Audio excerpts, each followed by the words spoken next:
লোক জান্নাতে যাবে। এমনি আল্লাহ বলেছে জ্ঞান অর্জন করতে হবে, ইলম অর্জন করা ফরজ, এমনি আল্লাহ বলেছে, আল্লাহ রসুল এমনি শিখিয়ে দিয়ে গেছে ইলম অর্জন করা ফরজ।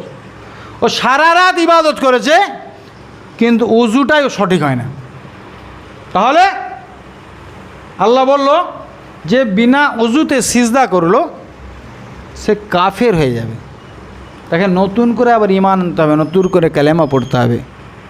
তো ব্রাদার ইসলাম, একটা এটা নমুনা দিলাম, এরকম হাজারো।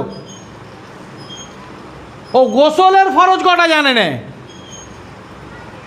ও অজু ফরজ জানে 4টে, কিভাবে অজু করতে হবে সেটাও জানে, কিন্তু অজু আগে না গোসল আগে গো, ও সেই গোসলের ফরজটা জানে না। ভাবতে পারছেন? এইখানেই যদি জিজ্ঞাসা করি অর্ধেক লোক বলতে পারবে না গোসলের ফরজ কথা।